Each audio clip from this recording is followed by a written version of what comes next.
Estamos aqui então com o Eric, o Michael Dabis, que também faz parte da equipe dos americanos, né, que estão aqui no acampamento Brasileiríssimo. Ele que neste acampamento tem se responsabilizado junto com o Salgado pela parte do louvor, né, de grupos contemporâneos. Eric, can you start talking to us a bit about your experience within the Salvation Army? How did you were you born in the Salvation Army? Yes, born into the Salvation Army. My parents are Salvation Army officers out of Corps. So ever since I can remember, just running around and causing trouble and doing all that. So. Yeah. Talk about a bit, how did you start musically within the Salvation Army? I started at a young age, at the age of 7, playing piano, and at the same time I was learning cornet. So just lessons with my father and music camps and stuff like that. And eventually I made my way from the cornet side of the band all the way to the euphonium side, trombone side, and eventually to the tubas where I play now. Mm-hmm. And what do you do nowadays in America? I'm the divisional music director for my division in the Intermountain Division, which consists of 4 states, Colorado, Wyoming, Utah, and Montana. So within that region, I resource the local churches with music. I also have some responsibilities in multimedia, video and audio recording, graphic design, stuff like that. So.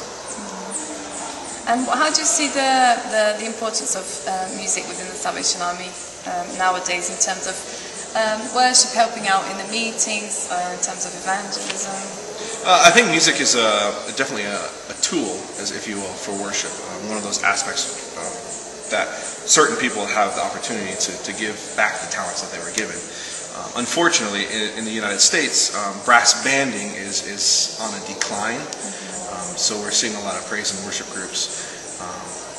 For me specifically, I've taken a responsibility to try and introduce some of the traditional songbook songs in a new manner, if you will, using the contemporary groups.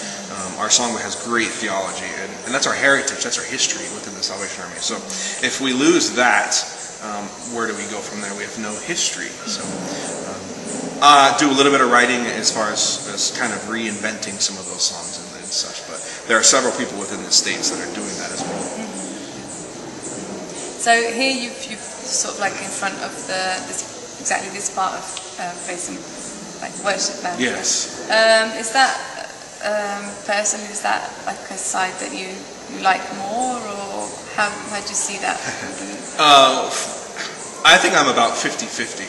I grew up in the brass band, and then slowly made my way over to the worship side. But for me, both have different offerings of worship. I love the music and being able to explain the words that are behind the music with the brass band side, but then as well with the contemporary side, it's just a different offering, a different way to share my appreciation, my love, and give back that worship which was given to us. And still speaking about this area, how have you seen like differences or similarities to this kind of worship style from your division there and here in Brazil, or what you've seen so far? I think it's the only difference I've seen is really just culturally wise.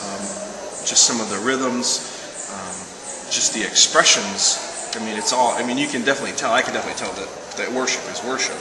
It's just some of the rhythms and all that are different, which is fabulous. It's. I think in the United States we're so set to just one kind of beat or a handful of beats, but to come here and see the worship and to experience the various regions each night that we've seen it's just fabulous. It's just a different style, if you will. Okay.